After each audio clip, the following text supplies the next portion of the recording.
Everyone, it's Emily Fox. Today's video is going to be my September wrap up. I can't believe the month is already done. We're like full on fall weather. I'm very, very happy. And reading wise, things are going well. I actually just hit my 100 books goal on Goodreads. Absolutely insane. My year has been great. Like, it started rough, not gonna lie, but things have been progressing, improving, and this month is no different. I've been finding more favorites than ever. I think this is technically my best year ever in terms of like 5 stars on Goodreads. Like, sometimes they're rounded up to 5 stars, but like this is the most I've ever had. I think I'm at like 19, something ridiculous like that. So like, great. So this month I have quite a few 4 and 5 stars, although it's a month of extremes because there's also quite a few that are like really not good. There's only one that I DNF'd, did not finish it, will not finish it, didn't care for it. Otherwise, I just pushed through. I'm still learning to not do that, but sometimes I'm hopeful. I shouldn't be, but I am. The first book I finished was Babel, which I think everyone was waiting for this book this year, myself included. One of my most anticipated releases of the year. I have read The Puppy War by the author, loved it, was looking forward to reading something else by her.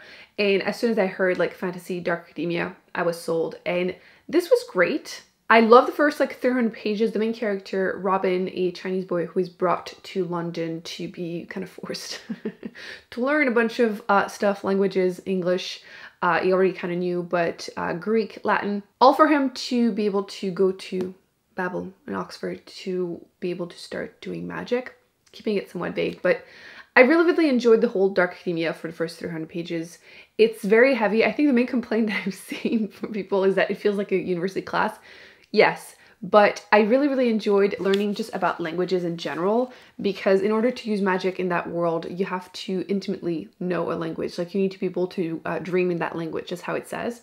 So the main character is important because he's able to do that in Mandarin. Afterwards, it becomes a lot more than that, which I felt... I'm trying to figure out a way to describe what I didn't love about it. I want to start by mentioning, I do agree with the author. There's definitely a strong message about colonialism, which is kind of similar to The Puppy War. In this case, it goes a little bit further, even with drugs and like capitalism, and like it's all mixed up in there. I really, really enjoyed her thoughts, and I do agree with her. However, I think the book would have benefited from a little bit more subtlety. I don't know if anybody else will agree, because I felt like it was laid on thick. I think that's the best way to translate my expression in French. And Albert répète, like, there was a lot of that message. It was constantly in your face, and like, I feel like it wasn't necessary at one point. I already, you know, again, agreed with her. I do think some of it can be explained by the fact that the main character is quite naive, and like, he was almost too naive. Like, certain things that you didn't see coming that, in my opinion, were very, very obvious. So I feel like, again, you can excuse some of it, but eventually it becomes a bit much. I feel like in the beginning, I really felt like found family vibes, which I was all for, but you follow the characters throughout a few years, and I feel like there was no more depth in their friendship. Like, I feel like it felt very surface level. I feel like there could have been more character development. And again, is it because the main character is very naive and sheltered? I don't know. But I feel like I would have wanted more for them. And yeah, I feel like the last 100 pages will divide people, quite frankly. I still overall really enjoyed it. I'm giving it 4 stars. I think it's a must read if you like dark academia, but I think opinions in general will be all over the place for this book. But to balance it out, I think we're going to flip-flop between the ones I really liked and the ones I didn't. So dark academia, let's continue. I also read Dead Poets Society. Don't do it. Don't do it. This is technically a like book based on the movie, so I think it was written afterwards. However, I don't know if it's based on the script, because there are a couple scenes that are added in here that made me question whoever wrote this. They have issues. So like, mild spoiler, but I don't think anyone should read this. And like, I mentioned that because this book is like advertised, I think it was like 10 to 14 years old. So like, it's meant to be like a high school book. Please don't do it. Literally don't do it. So there's a scene in the movie where this boy is like in love with a girl he just saw, and she's already taken, and he goes to a party to see her, and when she's sleeping, he's like caressing her hair and like kissing her forehead, which like, not cool, but like, you know. In the book, she's literally making out with, I think, is it a boyfriend or fiance? I can't remember. They switch it in the movie. But she's making out with that man, and the boy that's in love with her literally grabs her. I'm trying not to get flagged, but he's grabbing her while she's busy, and she thinks the other guy is doing it. That's SA. Like, why is this in the book? Why is it 10 to 14 years old? Really? So yeah, there's a few scenes like that. Questionable. Don't do it. 1 star. Don't do it. Seriously, don't waste your time. One that I ended up really enjoying and I highly recommend you pick it up. Wrong Place, Wrong Time. I really enjoy this. This is part of the Reese with Her Spoon book club, which I've been saying how like I don't really care for the books that I've read part of that book club. However, I went ahead and looked, and I think my issue is that some of the ones I had already read, not because of the book club, I ended up really liking, but I just never linked them with the book club. And then the ones I picked up because of the book club, I ended up not liking them. So that's why I thought I don't care about the book club. But this is changing everything. This is a like mystery thriller with a sci-fi twist to it, which tends to work so much better for me. So you're following this woman. She has a family, a husband, a son, and on her son's 18th birthday, as he's walking back home, she's seeing him coming, and she sees him murder a man. And her kid is like a good kid, like nerdy, funny, like just a good kid. So she has no idea what's going on. And whenever she falls asleep, she starts going back in time. And like she's trying to figure out why is this going on, what happened. And it's kind of a butterfly effect, like trying to figure out how they got there. And I really liked it. I really, really liked it. I feel like this I would put in a like mom's read. Like this is the perfect book club book, by the way. Perfect. I laughed a couple times. I put like the green post-its when I laughed twice. They're very much mom jokes. Love them.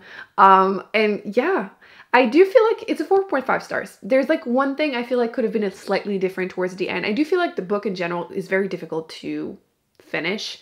Anything with a time loop I feel like tends to be really hard to finish. But I love the time loops, so I need to do a video on them. But this, if you are looking for a fun fall read, just do it. Pick it up. I liked it quite a bit. So yes, 4.5 stars. Highly recommend. A new book that you will see me recommend a ton.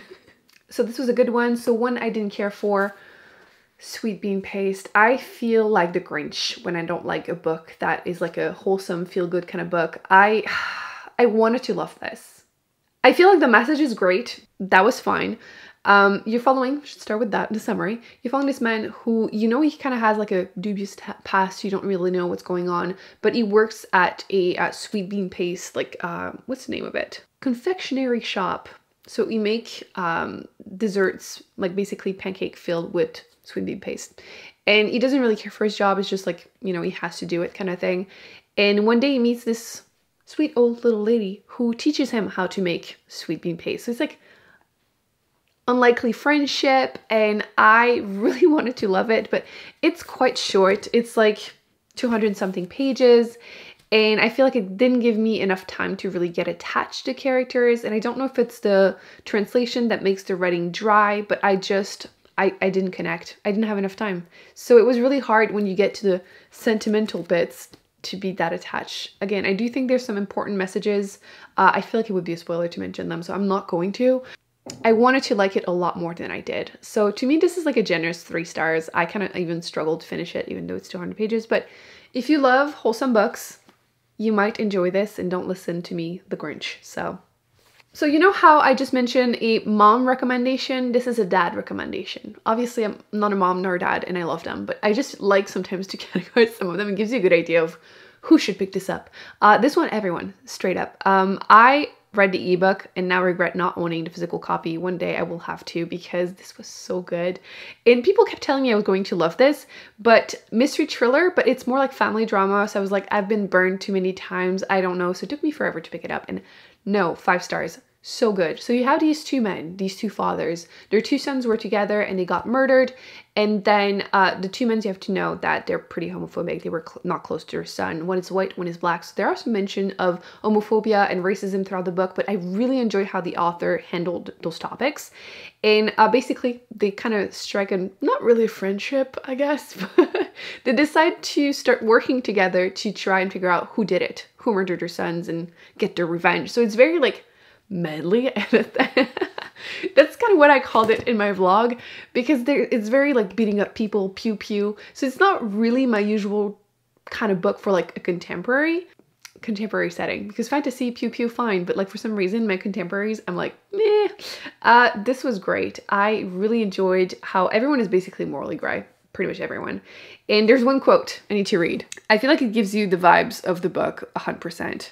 They'd killed a man together, so they were more than acquaintances, but he didn't think they were friends.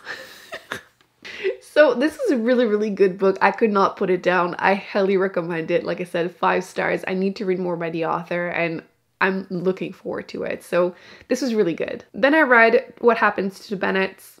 You don't care. Trust me, you don't care. When I just mentioned like family drama, this isn't a mystery thriller. This is straight up family drama, and it's so boring, super forgettable.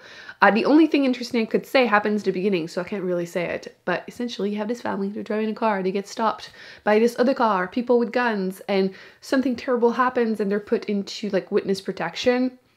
And then it's just boring. Anything would be revealed, I would be like, okay.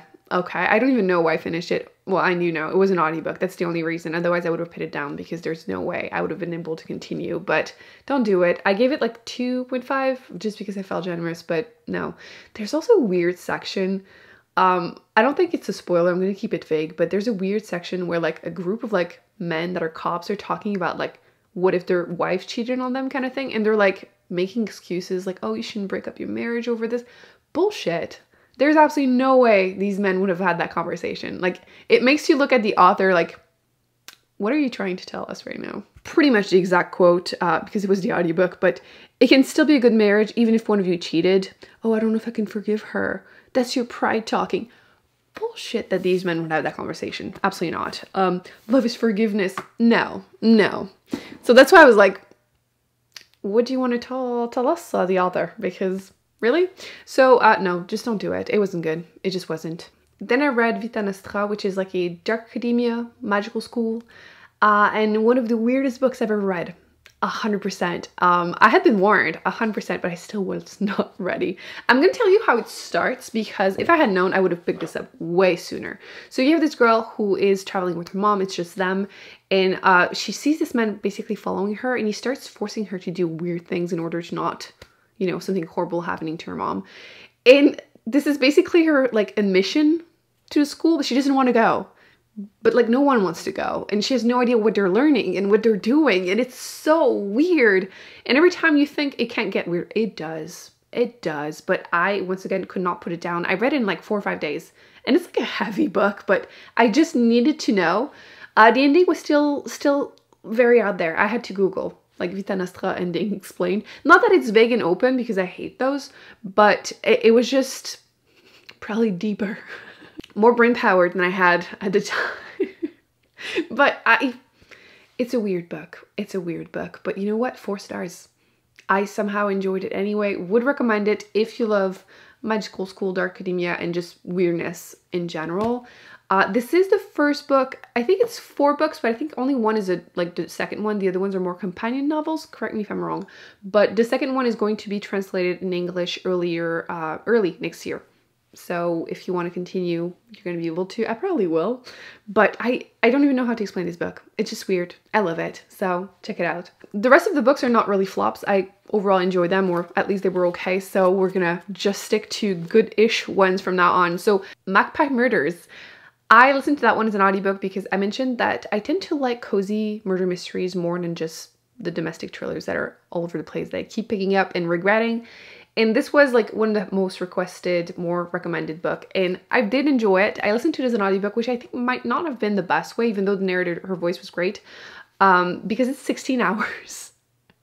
And for some reason, every time I would play it, because usually, okay, disclaimer, usually I listen to audiobooks when I go on walks or I'm doing things, but also like before bed. Sometimes I'll put like a timer, 15 minutes, I'll listen to it, then fall asleep.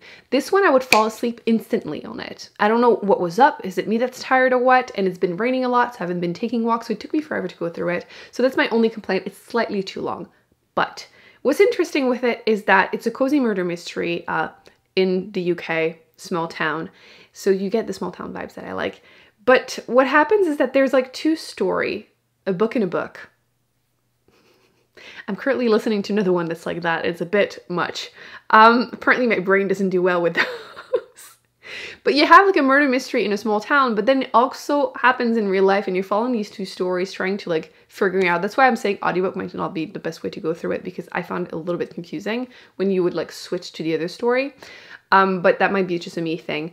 but I really liked it. I was happy with the ending. Again, I feel like murder mystery can be disappointing sometimes, but this is a good cozy one. I would recommend it. This is the first book in a series. I had no idea until I was done. Someone told me. So I would give it 3.75, but I'm running it up to 4 stars. Like, it was a solid cozy mystery. I overall enjoyed it. Would recommend it if you are in the mood to read some of them. But yes, I'm looking forward to reading book 2 just to see how 100% feel about it. So the next one, I love it, but there's also something that really annoyed me with it. So Sex Matters: How Male-Centric Medicine Endangers Women's Health and What We Can Do About It. I really enjoyed this topic. I've read like 5, 6, 7 books on this topic this year, a lot. I'm going to review all of them together probably at the end of November, all the nonfictions I've read. So I'll be able to compare, letting you know which ones are the best one, including on that topic. And I found that with this book, the author tried to really focus as much as possible on possible like solution, like what we can do when we go see our doctor to actually help our chances, increase our chances to not be mistreated. That sounds really bad, but yeah. There's also a whole chapter about transgender people. So things to keep in mind, because hormones obviously play a big role in your health. So I really appreciated how that was included too.